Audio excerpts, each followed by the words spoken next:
നോർമലാത്തേക്ക് മറവിന്റെ അസുഖങ്ങളെ കൊണ്ട് ഇങ്ങനെ രക്ഷപ്പെട്ടു പോലെ അല്ലാണ്ട് എന്തോ എന്തായാലും ശരിക്കും പറയാൻ ഇപ്പൊ കണ്ണ് കാണില്ല.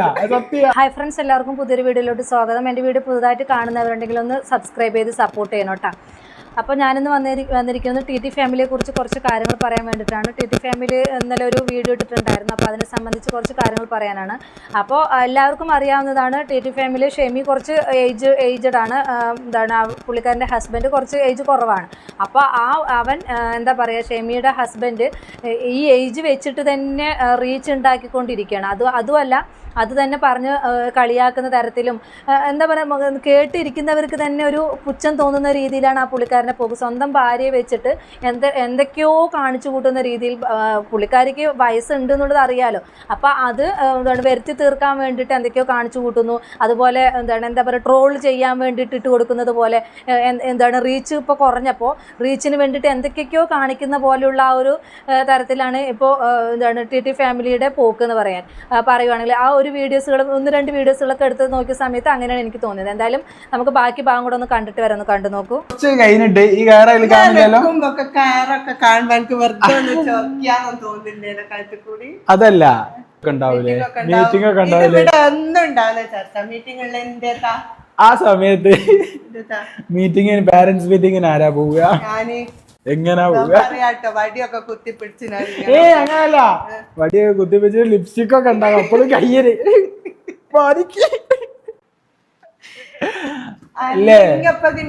എന്താ പറയുക, ബോഡി ഷേമിങ് ചെയ്തിട്ടുള്ളൊരു വീഡിയോ ആയിട്ടാണ് എനിക്ക് തോന്നിയത്. അങ്ങനെയാണ് തോന്നുന്നത്. ഇപ്പം നമ്മളൊരു എന്താ പറയുക, തടിച്ചിരിക്കുന്നവരെ തടിച്ചെന്ന് വിളിച്ചിട്ട് ഇതാക്കുക, അതുപോലെ തന്നെ മെലിഞ്ഞിരിക്കുന്നവരെ മെലിഞ്ഞതാണ്, അങ്ങനെയാണ് ഇങ്ങനെയാണെന്ന് പറഞ്ഞിട്ട് കളിയൊക്കെ, അത് ബോഡി ഷേമിങ് തന്നെ. ഇപ്പോൾ രേണു സുധിയുടെ വീഡിയോ എടുത്ത് നോക്കിയപ്പോൾ തന്നെ അതിലൊരു സ്ത്രീ പറഞ്ഞ കാര്യങ്ങൾ കുറച്ച് കൂടിപ്പോയിട്ടുണ്ട്. ആ പുള്ളിക്കാരി പറഞ്ഞ കാര്യങ്ങൾ ശരിയായിരുന്നു, പക്ഷെ പല്ലി അതുപോലെ ഇങ്ങനെയുള്ള വേർഡ്സുകളൊക്കെ ഉപയോഗിച്ചിട്ട് പറഞ്ഞിട്ടുണ്ടായിരുന്നു. ഒരിക്കലും ഒരു സ്ത്രീകളെ അല്ലെങ്കിൽ ഒരു പുരുഷന്മാരെ നമ്മൾ അങ്ങനെ അവരുടെ ഇത് വെച്ചിട്ട് നമ്മളല്ലല്ലോ ഇത് സൃഷ്ടിക്കുന്നത്, തരുന്നതെല്ലാം ദൈവമാണ്. അപ്പോൾ നമ്മൾ അവരെ ബോഡി ഷേമിങ് ചെയ്യുന്നതിനോട് എനിക്ക് യോജിക്കാൻ കഴിയുന്നില്ല. ഇപ്പോൾ ഈ ഒരു ഷെമിയുടെ വീഡിയോ എടുത്ത് നോക്കുന്ന സമയത്തും ഇവിടെ ബോഡി ഷേമിങ് ആയിട്ടാണ് എനിക്ക് തോന്നിയത്. എന്തായാലും ബാക്കി ഭാഗം കൂടെ നമുക്കൊന്ന് കണ്ടിട്ട് വരാം. ഐഷക്കത്തിന്റെ മമ്മ വരുന്നുണ്ട്. പറയാം എന്താ. അപ്പൊ എനിക്ക് എന്തൊക്കെ കളിയാക്കാണ്ട് ചെയ്യുമേ, എന്റെ വിചാരിക്കാൻ നിക്കുന്നാണോന്നൊക്കെ ചോദിക്കാൻ എന്തൊക്കെ ഉണ്ട്. ഞാൻ അങ്ങനെ ചോദിക്കൂല, പക്ഷെങ്കിൽ എന്റെ വിചാരം എന്നാ ഞാൻ എന്നെ പറഞ്ഞേക്കൂല, വിടൂല. ഞാനും പോരും മീറ്റിങ്ങിന്.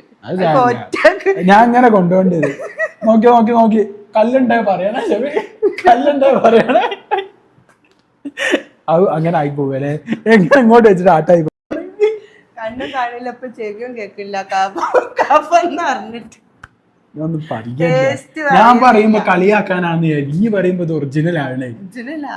ഇപ്പോൾ ആ വീഡിയോ എടുത്ത് നോക്കുമ്പോൾ തന്നെ മനസ്സിലാവും. ഷെമിയുടെ മുഖം ഒന്ന് ശ്രദ്ധിച്ച് നോക്കുക. അവർ വീഡിയോ എടുക്കുന്നത് വേറൊരാളുടെ ആണ് വീഡിയോ എടുത്ത് കൊടുക്കുന്നത്. അപ്പോൾ അയാളുടെ മുമ്പിൽ വെച്ചിട്ടാണ് ഇത്രയും ആ പുള്ളിക്കാരെ കളിയാക്കുന്നത്. അതുമല്ല, ഈ പബ്ലിക്കിന് മുമ്പിലാണ് ഇത്രയും കളിയാക്കുന്ന തരത്തിൽ പറയുന്നത്. അപ്പോൾ വീഡിയോയ്ക്ക് മുമ്പിൽ അവർ അനുഭവിക്കേണ്ടി വരുന്ന ആ ഒരു സിറ്റുവേഷൻ മനസ്സിലാക്കി നോക്കും. അപ്പോൾ അവർ വീഡിയോ കഴിഞ്ഞു കഴിഞ്ഞാലായിരിക്കും ഈ കാര്യങ്ങൾ പറയുന്നത്. വീഡിയോ അപ്ലോഡ് ചെയ്ത് കഴിഞ്ഞിട്ട് ആ വീഡിയോ എടുക്കുന്ന സമയത്ത് ആ പുള്ളിക്കാരുടെ ഫേസ് കാണുമ്പോൾ തന്നെ മനസ്സിലാവും എത്രമാത്രം ഇതായിട്ടാണ് ആ പുള്ളിക്കാർ നിൽക്കണതെന്നുള്ളത്. അപ്പോൾ നമ്മളെക്കുറിച്ച് നമ്മുടെ ഭർത്താക്കന്മാർ നമ്മൾ അങ്ങനെ പറയുന്ന സമയത്ത് നമുക്ക് ആരുടെ മുമ്പിലാണെങ്കിൽ നമ്മൾക്ക് ആരും ഇല്ലാത്ത സമയത്ത് പറയണത് ശരി, അല്ലാതെ ഇത്രയും പബ്ലിക്കിൻ്റെ മുമ്പിലും അതുപോലെ വീഡിയോ എടുക്കുന്ന ഒരാളുടെ മുമ്പിലും ഇങ്ങനെ കളിയാക്കുന്ന സമയത്ത് ഒരിക്കലും അത് നമുക്ക് അക്സെപ്റ്റ് ചെയ്യാൻ പറ്റില്ല. അത് പ്രത്യേകിച്ച് പുള്ളിക്കാരിക്ക് ഏജ്ഡ് ആണെന്നുള്ളത് എല്ലാവർക്കും അറിയാവുന്നതാണ്. പിന്നെ വീണ്ടും അവൻ അത് പറഞ്ഞിട്ടും ഇതാണെന്ന് പറഞ്ഞിട്ട് അവരെ കളിയാക്കുന്നതിനോട് എനിക്ക് എന്തായാലും യോജിക്കാൻ കഴിയുന്നില്ല. അത് കുറച്ച് കൂടിപ്പോയി. ഇങ്ങനെയും ബോധവും വിവരവും ഇല്ലാതെ കാണിക്കുന്നതിനോട് എനിക്ക് താല്പര്യമില്ല. ശരിയാണ്, അവൻ ചെറിയ പ്രായം, ആ പ്രായത്തിൻ്റെതായിട്ടുള്ള ഇതാണ് കാണിച്ചു കൂട്ടുന്നത്. അവൻ അറിഞ്ഞിട്ടാണല്ലോ, ആ പുള്ളിക്കാരി ഇത്ര ഏജ്ഡ് ആണ് എന്ന് അറിഞ്ഞിട്ടാണല്ലോ കല്യാണം കഴിച്ചത്. കല്യാണം കഴിഞ്ഞു, കുഞ്ഞുമായി. അത് കഴിഞ്ഞിട്ട് അവരെ വെച്ച് തന്നെയാണ് ഈ പുള്ളിക്കാരെ റീച്ച് ഉണ്ടാക്കുന്നതും. ഇതുവരെയും അവരുടെ ആ ഒരു ഇത് കണ്ടിട്ട് തന്നെയാണ് ആളുകൾ ആ വീഡിയോ കാണുന്നത്. ഇപ്പോൾ ഷെമിയുടെ ആ ഒരു ഇതും എല്ലാം കണ്ടിട്ട് തന്നെയാണ് ആളുകൾ കാണുന്നത്. എന്നാലും ഇത്രയും ചെറിയ ചെറുക്കൻ ഈ ഇത്രയും ഏജ്ഡ് ആയ ഒരാളെ വിവാഹം കഴിച്ചല്ലോ എന്ന തരത്തിൽ അവരുടെ ജീവിതം കാണാൻ വേണ്ടി പലരും പോയി കാണും. അപ്പോൾ അത് അതിൽ ഈവൻ ആ ഒരു ഇത് വെച്ച് റീച്ച് ഉണ്ടാക്കുകയാണെന്നാണ് എനിക്ക് ഈ ഒരു വീഡിയോ കാണുമ്പോൾ തോന്നുന്നത്. എന്തായാലും ബാക്കി ഭാഗം കൂടെ നമുക്കൊന്ന് കണ്ടിട്ട് വരാം, ഒന്ന് കണ്ടു നോക്കൂ. ശരിക്കും പറയാൻ ഇപ്പൊ കണ്ണ് കാണില്ല, സത്യ അല്ലേ? പറഞ്ഞോടി. കണ്ണും കാണില്ല, ഇപ്പൊ ചെവിയും കേക്കില്ല, കഫന്ന് അറിഞ്ഞിട്ട്. ഇതൊന്നും പഠിക്കില്ല. Taste ഞാൻ പറയുമ്പോ കളിയാക്കാനാന്ന് നീ പറയുമ്പോ ഇത് ഒറിജിനൽ ആവണേ. ഒറിജിനലാ മതിയോന്ന് ഒരു കൊല്ലത്തായി പഠിച്ചോനെന്താ. അപ്പൊ എനിക്ക് നിന്നെ എന്തൊക്കെ കളിയാക്കാണ്ട് ചെയ്യുമേ എന്റെ വിചാരിഞ്ഞ നിക്കുന്നാണോന്നൊക്കെ ചോദിക്കാൻ എന്തൊക്കെ ഉണ്ട്. ഞാൻ അങ്ങനെ ചോദിക്കൂല. പക്ഷെങ്കിൽ എന്റെ വിചാരം എന്നാ ഞാൻ എന്നെ പറഞ്ഞേക്കൂല, വിടൂല. ഞാനും പോരും മീറ്റിങ്ങിന്. ഞാൻ ഇങ്ങനെ കൊണ്ടുപോണ്ടത് നോക്കി നോക്കി നോക്കി കല്ലുണ്ടായി പറയണേ, കല്ലുണ്ടായി പറയണേ. അത് അങ്ങനെ ആയി പോവല്ലേ, എങ്ങനെ ഇങ്ങോട്ട് വെച്ചിട്ട് ആട്ടായി പോകണോ സാറില്ല.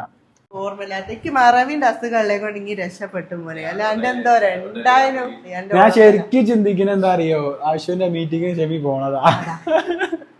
അല്ല അതേ ഫോൾട്ടല്ല, പക്ഷേ ഞാൻ ചിന്തിക്കി ആ ദയവേത് ലിപ്സ്റ്റിക് ഒന്നിട്ട് പോർത്തിട്ടോ.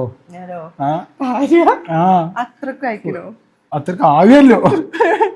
ഇപ്പം പണ്ടേ പറഞ്ഞതാണ്, ഞാൻ അവരെ സ്നേഹിച്ച് കല്യാണം കഴിച്ചതാണ്, എനിക്ക് ഇഷ്ടമായിരുന്നു, വീട്ടുകാർക്കൊന്നും താല്പര്യമില്ലെങ്കിലും എനിക്ക് ഭയങ്കര ഇഷ്ടമായിരുന്നു, അതിൽ അങ്ങനെയാണ് കല്യാണം കഴിച്ചതെന്ന് പറയുന്നുണ്ട്. അപ്പോഴൊന്നും തോന്നാത്തത് ഇപ്പം തോന്നിയിട്ട് വല്ല കാര്യമുണ്ട്. ഇപ്പോൾ പ്രായം കൂടി, എൻ്റെ ഉമ്മാൻ്റെ പ്രായമാണ് എന്നൊക്കെ പറഞ്ഞിട്ട് ആ പുള്ളിക്കാരി കളിയാക്കുന്ന ആ ഒരു തരത്തിലുള്ള ആ ഒരു വീഡിയോ ആണ്. അപ്പോൾ മറ്റൊരാളുടെ മുമ്പിൽ വെച്ചിട്ടാണ് ഒരു പബ്ലിക്കിൽ ഇങ്ങനെയൊന്നും പറയാൻ പാടില്ല, അതിന് എത്രമാത്രം ദോഷം ചെയ്യും, അത് ആ പുള്ളിക്കാരി എത്രമാത്രം വേദനിപ്പിക്കും എന്നുള്ളതൊന്നും ചിന്തിക്കാതെയാണ് ഇവൻ അങ്ങനെ പറയുന്നത്. എന്താണ് ഇപ്പം തന്നെ അവന് ഷെമിക്ക് കണ്ണ് കാണുന്നില്ല, അങ്ങനെയാണ് ഇങ്ങനെയാണ്, എൻ്റെ ഉമ്മാൻ്റെ പ്രായമുണ്ട്, അതാണ് ഇതാണെന്നൊക്കെ. അപ്പോൾ സ്നേഹിക്കുമ്പോഴോ അല്ലെങ്കിൽ കല്യാണം കഴിക്കുമ്പോഴോ ഒന്നും ഇത് തോന്നിയിട്ടുണ്ടായിരുന്നില്ല. ഇപ്പം ഇത്രയും വർഷങ്ങളായി, കുഞ്ഞായി, അത് കഴിഞ്ഞിട്ടാണോ നിനക്ക് ഈ ഒരു ഇത് തോന്നിയത്? അപ്പോൾ ഒരു ബോഡി ഷെയിം ചെയ്യുന്ന സമയത്ത് കുറച്ചൊക്കെ ചിന്തിച്ചിട്ട് ചെയ്യണം. അതുപോലെ ഇത്രയും വലിയൊരു പ്ലാറ്റ്ഫോമിൽ വന്നിട്ട് ഇങ്ങനെയൊക്കെ വിളിച്ച് പറയുന്ന സമയത്ത് അത് എത്രമാത്രം ആ പുള്ളിക്കാരിയെ ബാധിക്കും എന്നുള്ളത് കൂടി ചിന്തിക്കണം. അപ്പോൾ ഈ ഇതൊക്കെ കാണുന്ന ആളുകൾ പൊട്ടന്മാരല്ല, അവരതെല്ലാം നോക്കിയിരിക്കണം. എന്ത് റീച്ചിന് വേണ്ടിയിട്ടാണെങ്കിലും സ്വന്തം ഭാര്യയെ ഈ ഒരു തരത്തിൽ അവഹേളിക്കുന്നതിനോട് എന്തായാലും എനിക്ക് യോജിക്കാൻ കഴിയുന്നില്ല. നിങ്ങൾക്ക് എന്താണ് അഭിപ്രായം എന്ന് വെച്ചാൽ നിങ്ങൾ കമൻറ്റ് ബോക്സിൽ അറിയിക്കാം. അപ്പോൾ ടി ടി ഫാമിലിയെ സപ്പോർട്ട് ചെയ്യുന്ന ഒരുപാട് ആളുകളുണ്ട്. അപ്പോൾ അവർക്കും എന്താണെന്ന് വെച്ചാൽ നിങ്ങൾക്ക് നിങ്ങളുടെ അഭിപ്രായം അറിയിക്കാം. എന്തായാലും ഈ ഒരു ഇത് ഒരിക്കലും അംഗീകരിക്കാൻ കഴിയില്ല. ഒരു ബോഡി ഷെയ്മിങ് എന്ന് പറയുന്നത് ആർക്കും അംഗീകരിക്കാൻ കഴിയില്ല എന്ന് തന്നെയാണ് എനിക്ക് ഈ അവസരത്തിൽ പറയാനുള്ളത്. നിങ്ങൾക്ക് എന്താണ് ഇപ്പോൾ എന്താ പറയുക, ബാഡ് കമൻസ് ആണെങ്കിലും നിങ്ങൾക്ക് നല്ല കമൻസ് ആണെങ്കിലും നിങ്ങൾക്ക് എന്താണ് തോന്നുന്നത് വെച്ചാൽ നിങ്ങൾക്ക് ഇത് ഇവിടെ അറിയിക്കാവുന്നതാണ്. അപ്പോൾ ഇത്രയേ ഉള്ളൂ എൻ്റെ ടോപ്പിക്. പുതിയൊരു ടോപ്പിക്കുമായി നമുക്ക് വീണ്ടും കാണാം.